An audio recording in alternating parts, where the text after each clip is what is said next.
Selamat pagi. Berikut adalah slide yang kalau di reguler kita ada persiapan UTS. Ya, kita review kembali beberapa materi ke belakang. Nah, apa yang di-review? Pertama, yang pasti yang selalu saya tanyakan juga, apa materi yang belum paham, tanya jawab bersama, dan mengulang lagi. Ya, selebihnya kita akan diskusi dan kasih contoh. Coba nanti teman-teman barang 3-5 mahasiswa memperlihatkan hasil dari tugas yang kemarin untuk bisa kita bahas bersama. Nah, beberapa yang harus sudah dikuasai ya, diantaranya adalah menentukan masalah penelitian. Menentukan masalah penelitian, macam-macam teknik sampling, kegunaan studi pendahuluan, peran literatur, perbedaan kuantitatif dengan kualitatif, membuat judul penelitian, dan populasi dan sampel. Sebelum saya masuk ke agenda materi saya, ada yang ingin dipertanyakan nggak? Atau yang ingin didiskusikan sebelumnya? Semoga nggak ada nih ya. Oke, nggak ada. Kalau kita trace salah satu contoh skripsi, kita coba buka materi-materi skripsi yang sedang saya bimbing. Mungkin bisa menjadi salah satu referensi kita untuk dibahas. Nah, ini yang kemarin sempat present. Coba kita bahas.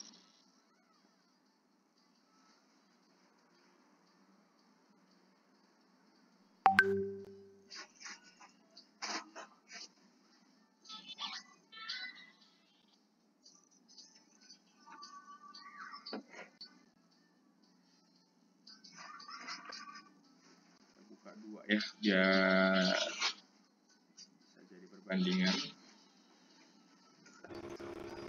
Pak, sedikit nanya yang intermezzo aja Pak, boleh nggak Pak? Boleh, sambil saya buka filenya. Iya.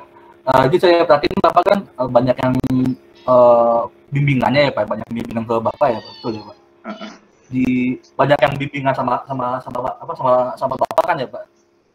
Iya, ada yang emang penugasannya ke saya gitu. Ya, itu kan dulu setahu saya kan kita kalau bimbingan itu kan emang ngasih hardware itu kan kita ketemuan dengan dosen, lalu kita emang udah nge-print dan sebagainya, kita nanti dosennya biasanya suka ngasih coret nih yang ini gitu kan. Jadi tadi saya lihat itu ada revisi 1, 2, 3, ini sekarang udah boleh kayak gitu Pak. Emang semuanya kayak gini nggak Pak, semua dosen Pak? Jadi udah nggak perlu nge-print lagi tuh Pak semuanya. Jadi cuma fotokopi doang gitu Pak. Cuma itu doang sih Pak, penasaran dia. Dosen yang bisa mengikuti teknologi, perkembangan zaman, ya itu mungkin boleh ini ya, bisa ngikut seperti ini, tapi nggak semua, nggak semuanya data Pak. Semua. Dan mungkin juga ada yang hanya bisa, ada yang mintanya dikirim JNE gitu ya. Ada juga yang harus datang gitu. Saya juga pun termasuk dosen yang mewajibkan mahasiswa untuk hadir, nggak mesti ngopi sih. Jadi kayak dia harus, yang penting ada soft copy-nya harus ada. Jadi bukti dia sudah mengerjakan itu ada di Google Drive. Lalu saya cek sebentar, saya kasih catatan. Kalau dia mau memperbaiki catatan dari saya dan tidak merasa cukup, bisa lanjut revisi. Ada juga yang udah saya kasih catatan nih, misalnya ini nggak jelas nih, ini referensinya apa ya? Gitu ya, misalnya saya tambahkan di sini catatan, misalnya ini referensinya dari mana gitu ya. Nah, dia nggak ngerti nih apa nih maksudnya Pak Hamzah misalnya gitu ya. Nah, dia boleh minta jadwal temu gitu ya dengan saya itu bisa. Nah, tapi nggak semua mahasiswa butuh sih, karena kan kita juga hanya mau ketemu dengan orang yang memang sudah prepare dan sudah menyiapkan second way out-nya. Jangan sampai ketemu saya hanya bagaimana ya Pak, baiknya minta diajarin dong Pak, atau apa ya Pak, bahkan ada yang sampai minta diketikin gitu kan. Nah itu mahasiswa model sekarang gitu. Jadi modelnya saya menyerahkan ke teman-teman, udah buat belum revisi yang saya catat, saya beri catatan, sudah Pak, tapi saya ada yang belum paham terkait ini Pak. Nah ada beberapa titik revisi atau pembahasan yang memang nggak bisa disampaikan lewat Google Drive ya. Kayak misalnya nanti kita akan bahas, dan itu kalau disampaikan hanya dengan Google Drive, bisa jadi miskomnya banyak gitu. Nah ada beberapa trigger yang akan saya kasih pada saat meeting, temu janji atau ketemu offline ya. Saya akan trigger pertanyaan-pertanyaan yang itu nantinya akan mahasiswa jawab sendiri. Lagi-lagi di situ mahasiswa akan mengobserv kembali kemampuan dan apa yang sudah dibaca. Jadi lebih nyaman begitu sih kalau menurut saya. Karena kalau misalnya saya yang atur, saya yang direct langsung kamu ini, nah nanti takutnya terbebani gitu. Ada beberapa yang memaksakan wajib harus begini sesuai dengan saya. Ya kalau memang kamunya punya kapasitas, misalnya saya ada beberapa mahasiswa yang datang ke saya dengan kondisi saya nggak tahu mau bahas apa, tapi dia punya mental nih tough ya, jadi kuat. Terus saya kasih beberapa wacana atau ide, tajuk, judul, dia ambil saya punya saran, tapi saya nggak mewajibkan. Dia ambil saya punya saran dan dia kerjakan. Nah itu yang selesai lebih awal. Kalau misalnya kita coba lihat contoh ya, teman-teman. Beberapa materi yang tadi di sini adalah menentukan masalah penelitian dan membuat judul penelitian dan studi pendahuluan. Oke. Banyaknya ya. Ini nggak wajib, tapi kebanyakan mahasiswa tuh memulai pada era globalisasi seperti saat ini. Ini satu. Tuh. Kehadiran era globalisasi ke saat globalisasi mulu ya Pak. Nah, kenapa begitu dia buat begitu ya? Karena memang saya memastikan teman-teman ini mempelajari dulu masalah dari suatu objek yang teman-teman ambil itu secara globalnya seperti apa. Misalnya kalau ini dia bahas tentang apa ya? Permasalahan ekonomi, padahal dia bahas tentang apa tadi, perbedaan studi literasi ekonomi, yang anak ekonomi sama yang bukan. Iya, ya. Nah dia awali dengan pada era globalisasi seperti saat ini permasalahan ekonomi bla bla bla. Sebenarnya nggak relevan. Nah mungkin juga ini nggak jadi terlalu masalah karena kalian butuh konten yang banyak. Tapi jangan banyak-banyak terlalu basa-basi ya. Langsung seharusnya masuk kepada intinya. Nah mungkin di sini dia sebut, tapi nggak apa-apa, ini namanya belajar ya. Di skripsi itu nggak ada yang dia harus benar-benar perfect dan lain sebagainya, enggak.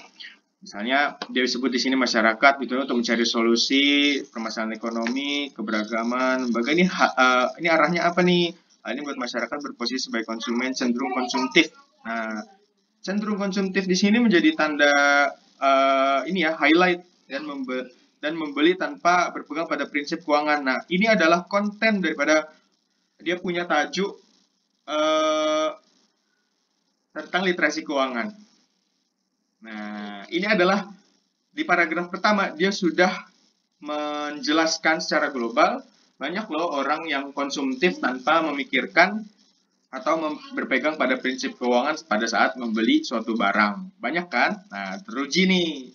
Lalu masuk pada tingkat konsumsivitas Indonesia yang ditentukan oleh sifat konsumsivitas setiap individunya. Menurut Solihat dan Anarsik, dalam penelitiannya mengemukakan bahwa literasi ekonomi memiliki pengaruh signifikan terhadap perilaku konsumtif mahasiswa. Ini merupakan contoh, ya, contoh yang benar untuk kita tempatkan pada apa? Pada background background atau introduction, apapun yang biasanya namanya sebagai konfrontasi pendapat studi sebelumnya. Ini yang studi pendahuluan ya, Pak? Ya, nah coba kalau kita lihat di sini, kegunaan studi pendahuluan. Jadi ini si Anissa Sumarni sudah membaca dan sudah menelaah beberapa artikel. Ya, buktinya apa? Dia bisa bilang ada penelitian Solihat dan ini menyatakan bahwa hal tersebut begini. Ya, yang membahas sebelumnya tentang konsumsivitas. Nah, relate nggak tuh? Sampai sini aja sebenarnya udah enak nih, udah ngalir gitu ya. Dari era globalisasi yang sebenarnya banyak masyarakat tidak memiliki prinsip dalam konsumsi, lalu dibuktikan ya secara fakta, tadi faktanya, lalu dikonfrontasi dengan penelitian yang ada, pentingnya adanya literasi ekonomi. Nah, nanti kita lihat lagi nih, selanjutnya dibilang apa? Negara maju seperti Amerika Serikat, Kanada, dan Jepang, termasuk negara yang memberikan edukasi finansial. Nah, ini highlight juga nih, Mana dia? Di highlight juga nih edukasi finansial pada masyarakat, terutama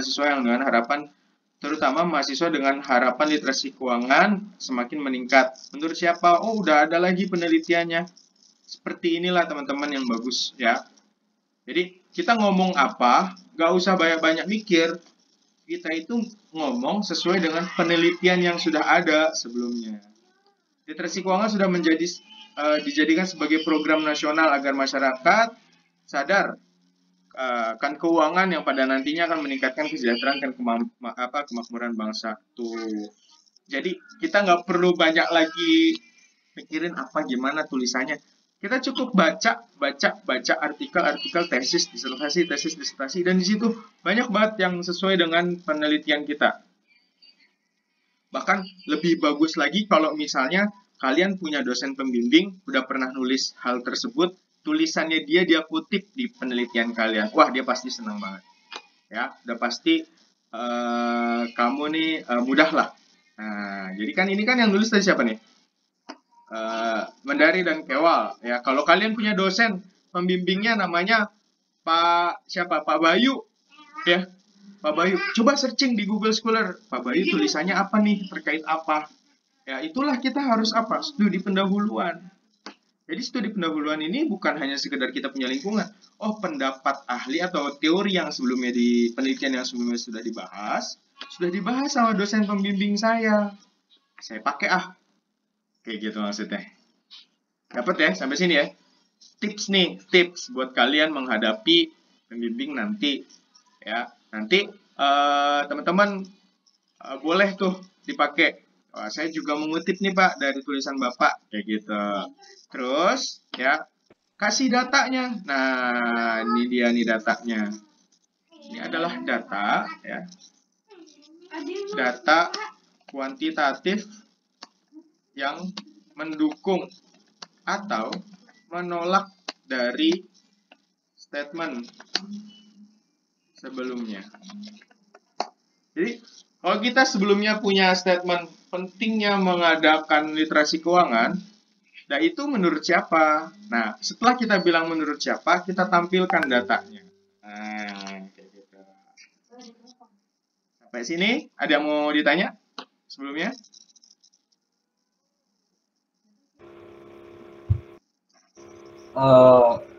Kalau di Unida gitu ada ini nggak sih Pak? Ada listnya nggak sih Pak? Dosen yang fokus yang keuangan sama pemasaran gitu Pak, siapa aja gitu Pak? Ada. Ya, kalian mau bahas pajak, ada dosennya. Kalian mau bahas sumber daya manusia, ada Udah ada dosennya. listnya belum sih, Pak? Belum ada. Belum ya? Jadi Belum ada. list itu adanya dipegang sama prodi dan kalian dapat pembimbing pasti nanti sesuai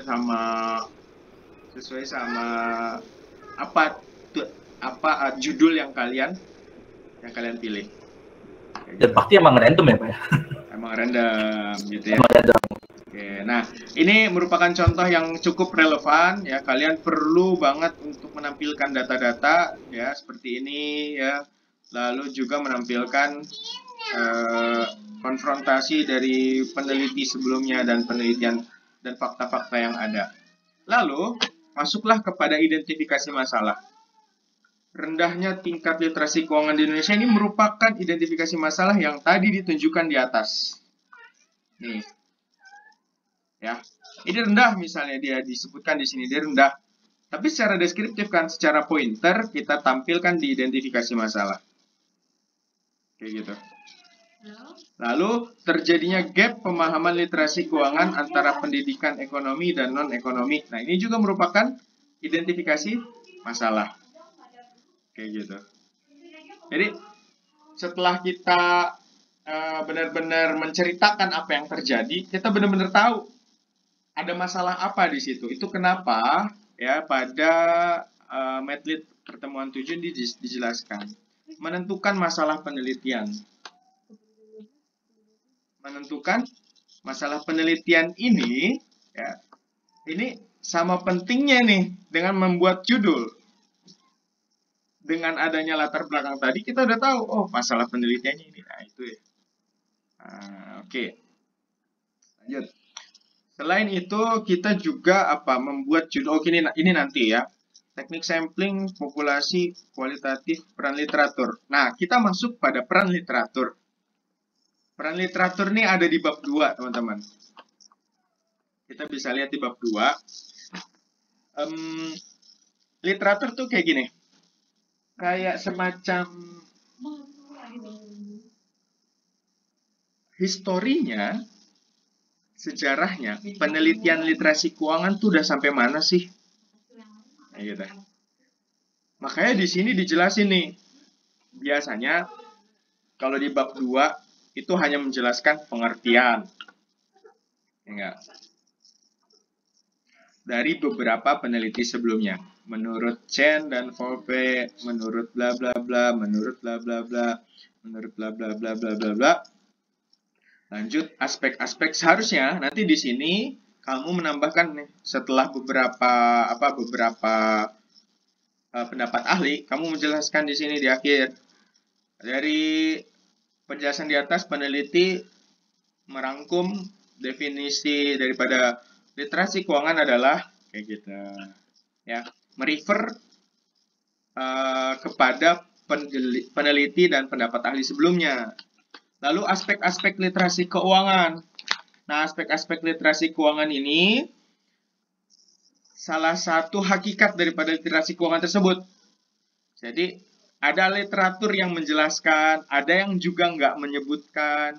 Nanti kalian kalau semakin banyak mendapatkan artikel, kalian semakin banyak apa yang bisa kalian letakkan di landasan teori atau di studi literatur. Jadi studi literatur ini sebagai pakem yang kalau kalian mau bahas sesuatu, itu pastikan sudah ada yang bahas sebelumnya.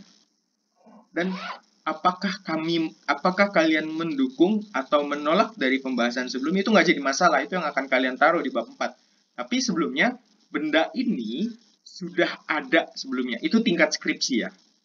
Jadi pastikan benda yang kalian teliti itu sudah ada di penelitian sebelumnya. Nah, kalau disertasi boleh benda yang belum ada dinoveltikan secara shifting ya, benar-benar berbeda, ya, benar-benar baru dengan cara adanya penelitian di bab 4-nya, di hasil dan penelitiannya gitu. Nah, di studi literatur ya kalian menjelaskan banyak hal di bab 2. Di bab 2 ini basic fundamentalnya bahwa yang kalian teliti benar-benar ada sampai kepada misalnya kategori literasi keuangan itu kategorinya seperti apa. Oh, ini ada yang menunjukkan bahwa si Chen dan Volpe ini pada tahun 1998 sudah melakukan penelitian kategorinya itu ada 3, ya, bahwa seorang individu tuh punya literasi keuangan rendah kalau dia di bawah 60%, kalau 60 sampai 79 tuh sekian, kalau 80% ke atas tuh sekian. Jadi pada saat kalian membuat sebuah pengukuran kepada mahasiswa, kata siapa lu punya literasi keuangan itu tinggi, nih artikelnya, ya, nih hasilnya kalau dia di atas 80% maka dia bagus.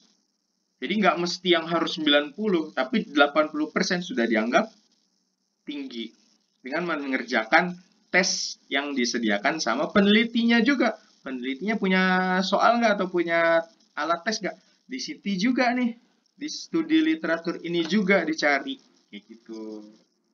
Ya, oke. Nah, itu tentang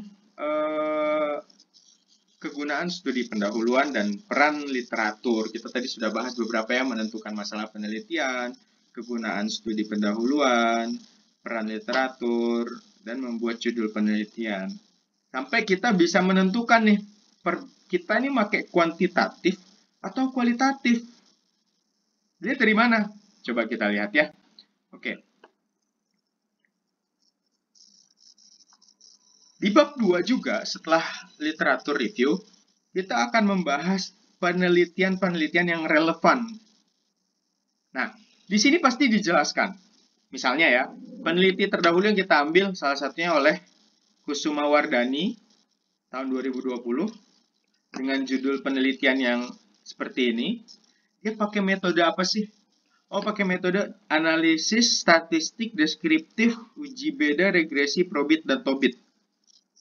Kira-kira, kalau sudah dijelaskan di sini statistik, disebut apa itu? Pasti? Kuantitatif. Kuantitatif. Kita juga bisa bedain tuh. Jadi, Pak, ini jangan datang ke dosen pembimbing tuh begini. Pak, itu judul saya kuantitatif atau kualitatif ya? Nah, loh, kalau udah kayak gitu, mendingan enak banget dosen bilangnya. Kalau dosennya bilang begini gimana? Saya minta kamu mix method ya, kuanti dan kuali. Tergantung. Nah, ada tuh. Jadi dia yang kerepotan sendiri, ya. Ada dia sebenarnya dia condong kepada kualitatif, misalnya. Dia condong kepada kualitatif, tapi dia nyari penelitian yang tidak mengarahkan dia kepada kualitatif. Terus yang dia taruh di penelitian relevan ada penelitian kuantitatif. Nanya lagi ke pembimbing, Pak, ini saya kuantitatif atau kualitatif ya? Terus diarahkanlah sama dosen pembimbingnya, kamu kuanti. Beda cerita pada saat mahasiswa ini sudah tahu lebih awal, yang dia inginkan itu lebih pada kuantitatif misalnya. Yang dia inginkan lebih pada kualitatif misalnya. Lalu yang dia cari adalah penelitian-penelitian relevan yang kualitatif misalnya. Dan dia tawarkan ke pembimbing bahwa, Pak, izin penelitian saya dengan metode kualitatif, dengan pendekatan ini, kira-kira boleh saya lanjut ya dengan permasalahan yang saya angkat seperti ini. Itu lebih proven daripada orang yang masih nanya, Pak, ini kuantitatif atau kualitatif ya? Nah, bandingin teman-teman. Dan dosen akan lebih, oh oke, kamu kuantitatif ya? Siap, lanjutkan. Nah, jadi perform dulu, gitu. Jangan sampai kita nanya, Pak, ini jangan gitu. Kalau bisa, harus yakin. Nah, yakin itu dari mana? Banyak baca, banyak melihat situasi, banyak melihat sikon, belajar. Gitu. Nah, itu dia ya. Nah, itu sudah pada perbedaan kuantitatif dan kualitatif. Menentukan populasi dan sampel baru kemarin kita bahas. So, saya pikir itu semua kita sudah review. Saya nggak berpanjang kata, cukup 24 menit saya sampaikan, dan sekaligus contoh. Silahkan 3 pertanyaan kalau ada yang ingin ditanyakan. Ya, oke. Sebenarnya sih gini Pak ya, saya tuh waktu pas kemarin sama Mbak Ani Sumani yang presenting skripsinya. Itu saya pas yang lihat di bagian dia mengelola datanya itu yang banyak perhitungannya. Itu mungkin saya cuma bisa mengikuti sampai yang bagian korelasi kalau nggak salah. Itu saya masih oh ya ini tahu nih dari mananya gitu kan. Cuma sih saya itu kan banyak banget tuh Pak perhitungan dari Mbak Ani kemarin kan. Ada hasil yang ininya. Itu nanti kita diajarkan nggak sih Pak sama dosen pembimbing kita? Oh nanti kamu habis dari sini dari yang ini lagi ya, dari angka yang ini lagi ya. Itu kayak gitu masih Pak atau emang dari tanya lagi Pak? Itu Pak. Oke, sebentar ya, ada yang nanya. Kenapa? Iya. Ini udah mau tutup. Oke. Mbak Ani ini maksudnya siapa nih? Mbak Ani Interniana atau? Sorry, Mbak Anissa ya kemarin. Sorry yang tadi tuh Pak, yang tadi. Anissa. Ya Mbak Anissa. Sorry. Pertanyaannya apa? Boleh diulang tadi? Ada gangguan. Ya, tadi yang pas bagian pengolahan data, lupa saya itu yang ada dari data ini dia diolah pakai korelasi, itu saya masih bisa. Oh ya ini tahu. Terus sisanya kan data masih banyak lagi tuh yang dia cari kan angka-angka itu mulai agak lost itu. Nanti itu bakalan diajarkan nggak sih Pak sama pembimbing? Oh dari sini nggak ada. Cari angka ininya. Nggak ada. Pembimbing ini ya, intinya pembimbing itu jangan diharapkan untuk ngajarin kalian. Pembimbing itu posisinya oke, layak, approve, lanjut. Oke, ini belum layak, kamu pelajarin lagi. Buktikan kalau memang menggunakan cara tersebut. Gitu. Jadi kita harus benar-benar well prepare pada saat lulus semester 7, statistika semester 5, baik itu deskriptif maupun inferensial. Lalu banyak lagi penulisan ilmiah ya. Ya, itu kita harus benar-benar baca dan benar-benar menentukan sendiri. Kecuali kalian pengen di driven by supervisor kalian, terus kalian cari lagi apa yang diinginkan supervisor. Nah, better kalian drive diri kalian sendiri dan pembimbing boleh approve atau tidak. Nah, kalau misalnya apa hasilnya banyak segala macam, nah Anissa Sumarni ini contoh yang dia itu melampaui dari ekspektasi saya. Jadi dia sudah buat penelitian kuantitatif, selesai, perfect buat saya. Tapi dia merasa hasilnya masih bisa diolah pakai kualitatif. Jadi dia usul sama saya, Pak, ini perlu nggak saya olah lagi? Lalu saya cari hasil penelitiannya secara kualitatif. Oh, nggak perlu, itu nanti kamu S2 aja buat ambil tesis. Skripsi ini cukup sampai hasil perbedaan. Nah, kayak gitu. Ya, jadi kalau misalnya kalian berpikir nanti ada yang ngarahin nanti pakai alat uji ini segala macam, mungkin ada dosen yang akan mengajari atau mengarahkan. Tapi nggak semua dosen mampu dan nggak semua dosen paham alat uji tersebut. Ada yang pahamnya dengan regresi Tobit, ada yang regresinya regresi linear sederhana saja, ada yang regresi linear berganda, uji F, uji T, ada yang dia hanya bahas ANOVA. Nah, jadi itu masing-masing dosen punya kapasitas sendiri. Nah, di antara ketidakmampuan atau ketidakpahaman dosen tersebut, itu celah kalian sebenarnya untuk bisa masuk. Misalnya, ini dosen kayaknya, makanya banyak diskusi dengan dosen-dosen lainnya juga ya. Bukan untuk membandingkan, tapi saya tuh sering nanya, supervisor saya ini lebih ke penelitiannya kemana. Nah, oh dia di situ. Nah, saya akan mudah ACC kalau saya bisa misalnya ya, bisa bukan di linear itu, bukan di lini itu. Atau malah, oh kalau misalnya saya ahli di situ dan saya bisa melampaui kapasitasnya atau pemahamannya atau aplikasinya si dosen tersebut, saya yakin saya bisa lebih ACC lebih cepat. Nah, misalnya kayak gitu. Tapi kalau misalnya mau belajar, kayaknya ini saya harus belajar lagi deh. Nah, jangan berharap dulu ya kalau dosen pembimbing akan ngajarin, lebih kepada kita well prepare di awal.